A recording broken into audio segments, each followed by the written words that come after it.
township, right? And I see so many talented young men and women. They are vibrant. Our guest today is one of those people. You know, he grew up in the township. He knows the lingo. He knows the consumers there. And then now he's used that information to start a media empire.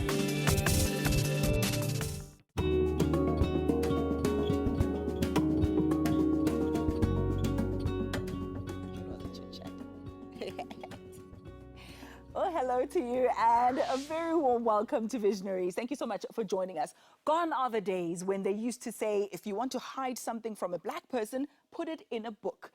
My guest today is a young man from the township and he's leading a reading revolution among many other things. Help me welcome Tebogo Ditshego. Debza, thank you so much for joining us. Welcome. Thanks for having me, Ayanda. So I say a township, but not to be confused with Soweto. It is Kagiso, so you come close, you know, not too bad. I'm just teasing. What was it like growing up in Kagiso? Well, Kagiso Nelemnat, to be honest. I think we had a lot of great memories that we created. Growing up in Kagiso was a little bit challenging, specifically around our social conditions. But what's interesting is that there's a lot of people who are going through the same thing, so you don't really feel as poor as you really are.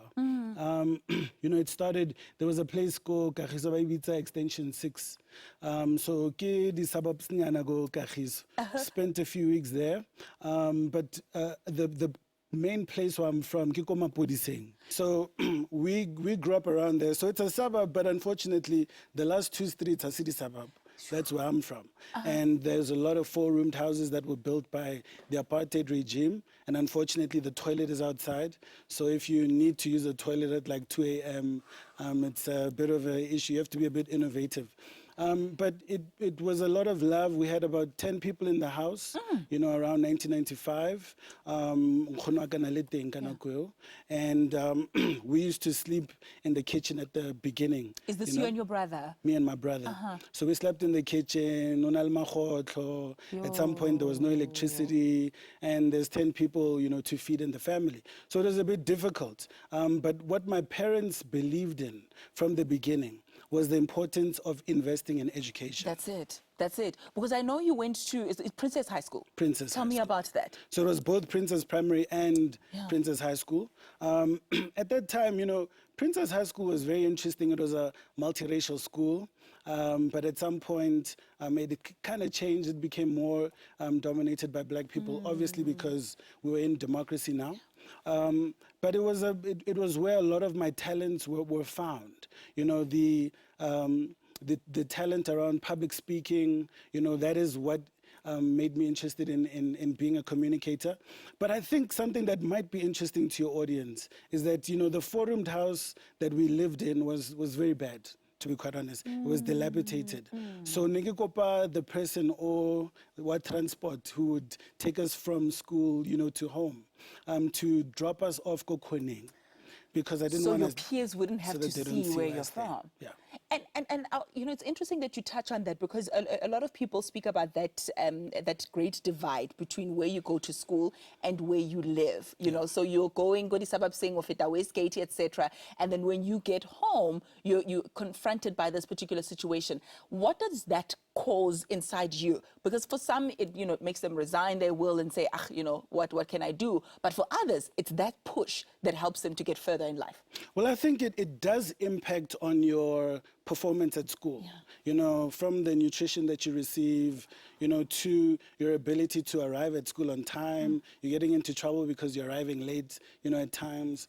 To your ability to also participate in extramural activities. And that is actually where my talents were found, you know, when I went to Princess High School. So I think it does have an impact, but the love of my mother, my father, the support of my brother, it really helped me, you know, to get through the issues. You know, I think even if the conditions were so bad, I actually believe that I got better opportunities to get a quality education than a lot of my peers. Yeah, you speak so fondly of your parents and I mean your father in particular. I know that he's also in the communication space. He's a writer. Please correct me there if I'm wrong. You'll fill in the blanks. What sort of influence did growing up seeing him working hard and achieving his dreams, what sort of influence did that have on you? It had a great influence because you are privileged now to have a father figure. So, my father is an intellectual, an academic, and someone who's highly respected. He's a thought leader in the political space. Now, that has pros and cons. So obviously the cons would be that they would align me to all of his political thoughts. But the pros aligned to that would be that, our name was already known in Canada and the United States during the apartheid era when he would speak out against the apartheid regime, to the time he came to South Africa, and he used to write a lot. He's a prolific writer. To this day, he writes articles. So it influenced me because he was a reader. All the time we'd see him reading the dictionary, reading books. There was always books in the household. So that is what encouraged us to become book readers. Mm-hmm. And your mom? My mom, very interesting. She also had an impact in me becoming a reader and being interested in academics. I used to read for Tebogo because I used to take short courses when I was during my prenatal days. And then afterwards, when Tebogo was born, I kept on reading books for him until he was age 5, when he was ready to go to school. He used everything around him to make him what he is today. You've been reading from the womb. I had an advantage before I was born. By the time you were born, you had grabbed a few of those words.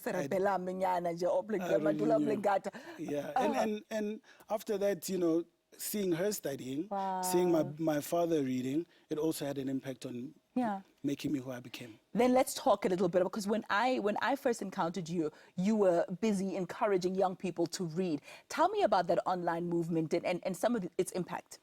Well, this actually was an idea that I had during tertiary. So I was at the University of Johannesburg, I had Res, and we'd like to debate about politics. I got involved in the Student Representative Council, and they would discuss what's going on in Parliament and so on and so forth. So I listened to these debates. I said, these are great debates. These are very intellectual people, but our references are not substantive. So we're having very superficial conversations that are not based on the substance of the literature. So I thought, there should be a way to encourage people to read books for leisure. And on the 24th of April, 2012, I decided to take action. That was after I graduated with my honors degree. Essentially what we do is we ask young people to read one book a month. And then they take a picture of the book, and then they upload it on Twitter. And then from there, we add it to our favorites list, and they start a conversation with some of our other followers.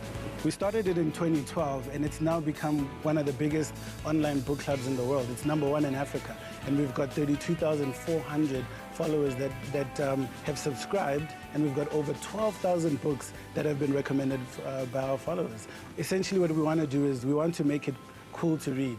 We actually invented a word, intellectual swag, which means that it's cool to be intelligent. It adds, to the value of your timeline, because you're not just getting people trolling people or people complaining. You also get beautiful posts of people talking about the books that they're reading. You've made reading fashionable. We've made reading fashionable. I love that. And when we come back, I want to discuss other things that you've made fashionable. Starting Ditshego Media, going to Austria, being on television. There's so much to go through. So when we come back, we'll outline those for you. Be sure to stick around. We'll see you after this.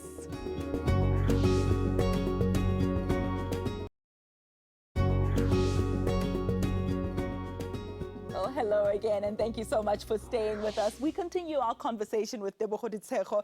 Just before the break, we were talking about how he's leading that reading revolution, that intellectual swag. I like that kind of thing. Let's talk a bit more about that now. Tebza, did you know all the time that, you would always give back in that fashion, inspiring young people in that way?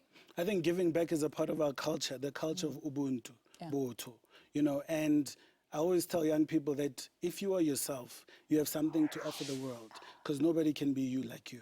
Right. So if we can embrace our African culture and offer it to the world, then we will be able to solve problems in the African way and have something to offer the world that's very unique. I love it. So in that picture over there, what are you offering the world? Give us some background. So that's the social media training. So I was in Cape Town. It was our first event in Cape Town. And we were giving them training around how to build their brands on social media. So we had a jam-packed audience. It was amazing. And I think the energy of the young people in Cape Town and their insatiable appetite to learn is very beneficial. I think this country is in good hands. I love that. And this is under Ditshego Media, right? Yes. So maybe we're getting a little ahead of ourselves. Let's talk about the beginning of that, how you got into business. Well, business started in primary school. Really? So, yeah. So I was having there was like outside assembly, and our teacher was having a discussion with us. And she said to us, when you grow older, there are not going to be jobs. And I was in grade 3 at that time. And I was looking at this teacher, and I'm like, what? There's not going to be jobs. She said, yeah, you're going to you have to start your own businesses, and you have to create your own jobs. And that stayed in my mind. And I would come up with ideas and talk to the likes of Bralaki and say, you know, I think we can change the transport system. We could innovative in this, can do it like this and this. And as I grew older, I just said, I will take my talents and start a business with that. And so did this happen after varsity where you thought, I'm a good communicator, I can do something in this space? It actually started in high school. And so unfortunately, I don't remember the name of the teacher in primary school, but the teacher in high school was Mrs. Steele. And she called me outside of the class. You know, I was one of the naughty guys, disruptive, and she called me outside. I thought I did something wrong. And she said, I actually think that you have the gift of public speaking. You should enter the speech competition. So after entering the speech competition 3-4 times, I won a few of them, and I decided to invest in that natural talent. And that's an extramural activity. I mean, it speaks to that you would never know exactly where your talents can be discovered. And if we don't have extramural activities for the kids, we might be missing out on their talents. Agreed. And that, you know, talent of yours opened doors for you.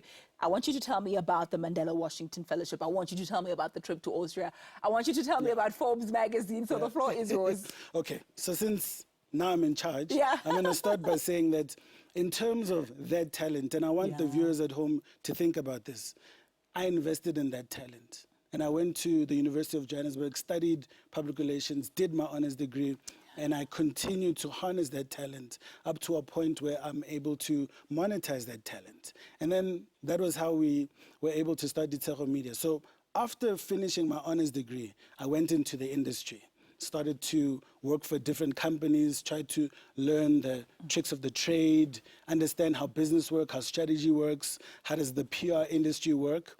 And after I got that experience, I then decided to say, let me start Ditshego Media. And that was on the 17th of August, 2011. Wow. And you were hugely successful. Well, not at the beginning. Not at the beginning. So it was very difficult. It was very hard then. So we started on the 17th of April 2011. Okay. Ditshego Media was registered at CIPRO. Unfortunately, there's a difference between registering a company and being in running business. a business. That's Yeah. true. So after 6 months, we weren't having enough revenue. The company collapsed. I had to go back and apply for unemployment insurance fund so that we can go through December. January was tough, and we got our first client in February 2012. And who was your first client? Product of the year. And that was based on relationships that I had previously. So in the other companies, I used to get great results in the PR work that I was doing. And so a lot of the people kept in touch with me. When they got clients, they said, look, can't we work on this together? This young man. Yeah. Yeah. And then our second client was Shanduka Group. Yes. It was a bit difficult, but when we got into 2013, we managed to triple our revenue. And then we got into 2014. That's when I was listed on Forbes Magazine's top 30 African entrepreneurs under the age of 30. Come on now. So that was big because that opened doors into the media industry all over the world. So now you're not only a local entrepreneur, but you're now a globally recognized entrepreneur. So do you go to the US or to Austria first? Well, I went to the US first. That was in 2014. The Mandela Washington Fellowship for Young African Leaders. That was Barack Obama's program, where we go into the United States, learn about business, go and study at their schools. It was a very uplifting experience, and it also gave us international experience.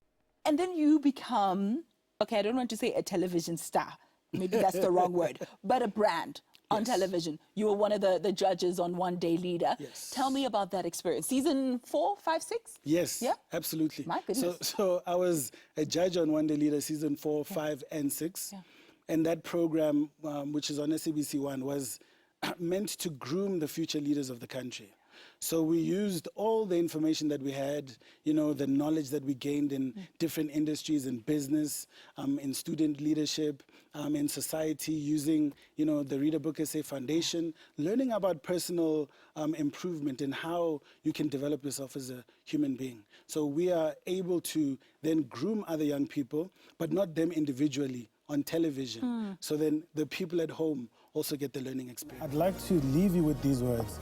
I believe that a winner is a failure who is too stubborn to give up. I love it.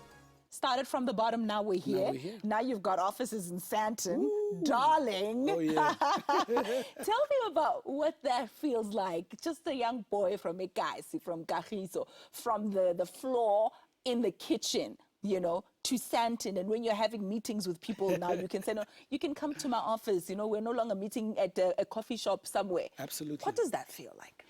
Well, I think it's fulfilling. So, and I think it's also important for me to declare that in life, sometimes you feel fulfilled by personal success.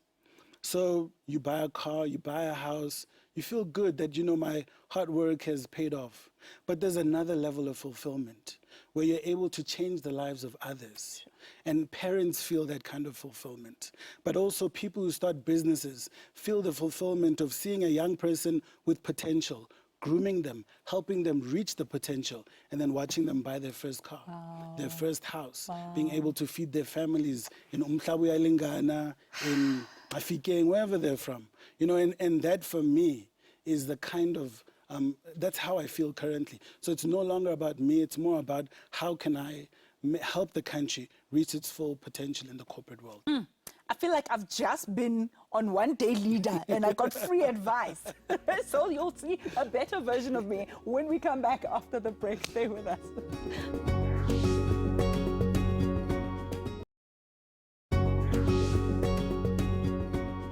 Welcome back. We continue chatting to communicator extraordinaire, Mr. Tebogo Ditshego. Thank you very much for staying with us.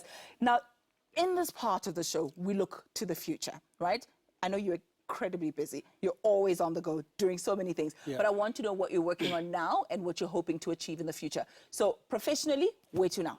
Well, firstly, I think it's an important question because they say happiness is having something to look forward to. We've got a lot to look forward to. We want to improve, our market share in South Africa.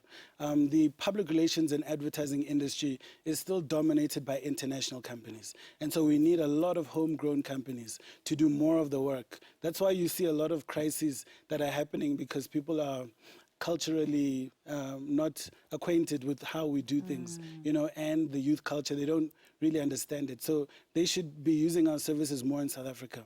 I think moving forward, we'll also have an ambition to take over the East Africa market. Come on. So we've already opened offices, and it's the first time that we're announcing it on national TV. Ding, ding, ding. We've opened an office in Rwanda, and we launched it in front of 2,500 young entrepreneurs across the continent, in front of the Minister of Youth of Rwanda. And it was such a great experience. Young people across the continent have very similar experiences, because in Rwanda there's a place called Nyamerambo. It's similar to Soweto. So when I went there, I learned some Kinyarwanda, learned some of the words and how to greet in Swahili also. Got to know a lot of the people, and just a little bit of bragging. The president of Rwanda, now he follows me on Twitter. Nje, President Paul Kagame. Nje, because Umangant. What can I say? I love that. And any more writing in your near future? I know Kasi Nerd was a bestseller. Yes. Are you working on anything soon? Well, we're keeping Kasi Nerd as the only bestseller that we've currently published, which was in 2016. Very important book, which is an African fiction book, which talks about how cool it is to be intelligent, intellectual swag. So we want young people to understand from the townships that an investment in education will pay the best interest. I think moving forward, as I did mention in the beginning, we do want to be the go-to company if you want to access the African market. But we're also planning to open an office in Canada. So when we're talking about outside of South Africa, it will be in Canada. We've got great relationships in Austria. So we want to also work with a few Austrian companies in South Africa. And on a personal note, I know that you have achieved quite a significant milestone. I've been following you on Twitter, and I've been watching your health, and your weight loss, and you've been saying, hey, started from here, now we're here. And congratulations on running a marathon. Thank you so much. We just finished the Soweto Marathon. Oh my goodness. Last year. There you are. There's proof. That's the medal. Oh, that's really, really cool. So that's me on my patriotic tip. After finishing my first marathon, we did the 21-kilometer race.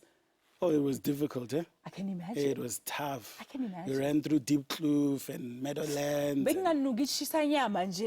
In the morning. It was hectic. And you're like, I must run. I can't be distracted by Shisanyama. But the people of Soweto are amazing. They were on the streets, giving us all that encouragement to continue the race. And funny enough, by the end of the race, I was running in around where the Hector Peterson Memorial was. And as I was running, one of the people just said, hey, can't see that. And I looked at him, I'm like, hey, how are you doing? I could have finished it a bit faster because I was taking pictures, so on and so forth. And just before we got to FNB Stadium, someone wanted to negotiate a business deal. Oh, you're kidding me. You're like, dude, I'm running. I'm actually trying in a situation. No, but let's talk about this thing. So they took full advantage of the opportunity. Look, and you always preach that, so yes. you can't be upset, eh? No, I was very happy. And it was actually a lady who was discussing business, so it was very important. I think it was good. I think so too. Yeah. What else do you hope to achieve personally? Well, on a personal level, a lot of people have asked me if I'm going to run for president. Probably not. I'm more interested. Not yet? Not yet. Ha! Ha! But I'll tell you why. Okay. I feel as if Africa has enough supply of politicians. I think it's time for us to supply the business world with young Africans, inspiring Africans, innovative Africans who can transform the corporate world. In our office, we have beautiful portraits of beautiful African women. Some are carrying water, some are having their natural African hair, and we're able to now dissect African culture and bring it into the corporate space where you'll feel at home. I love it. So I think that is where my purpose is currently, unless the people decide that. And the people decide, Chief. The people do things. Yeah, you don't know. You'll never know. Talking Maybe about women. Be yes. Minister of... Ungifake comrade. Ngizokufaka. Somewhere nje ku-cabinet. Ngingangena noma kuphi. Even, no, maybe you'll be the president, I'll be the minister. Hey, look, stranger things have happened, right? You look to overseas and you see what anything can happen. Absolutely. Talking about women pictures on the wall, women this, women that. Yes. I'm seeing the ring finger is empty, but there's a ring next door. Yes. So, yeah, there's a ring next door because, Ubaba Jola next door. Ubaba's not married. Ubaba's not married yet. Baba, what's going on? But I'm still in the dating, game. I think I made a bit of a mistake. I think on a personal level, you shouldn't wait for yourself to be successful before you find a partner. And things in your life don't have to be going smoothly before you find that special person. And I think I put it on hold. And unfortunately, if you put something on hold, obviously there's not going to be progress. So I'm available currently. You heard it on Visionaries. Don't say I don't look out for you single ladies. Don't say I'm in Pegedine. He's available. So I'm going to details after the show. I'm currently available. You can call 08 But very quickly, how do you relax? I mean, what do you do for fun? Well, for fun, I like traveling. I don't do these extreme sports like bungee jumping. I'm okay. I think the struggle was real. Yeah, and we had enough. Growing up in Kagiso was rough enough. Yeah, it was an extreme sport. No, I'm good now. So we travel, read books, have good company, There's a lot of things that we do, But traveling, I think, is one of the things that I really enjoy the most because it opens your mind, to other possibilities. Always. Yeah. Thank you very much and all the best. And may all your possibilities come to pass. Thank you. If you become president, don't forget me. Mandla. Ladies and gentlemen, thank you very much for joining us. I trust you've enjoyed this conversation. I'm inspired. I hope that you are too. Let's do it again next week, same time, same place. Goodbye. God bless you. It's important to learn that complacency is the enemy of progress because there's always someone ready to make the most of what you take for granted. And lastly, networking is not about exchanging business cards. It's about building mutually beneficial relationships. And the beginning of the end of a relationship is when you lose your appetite to impress.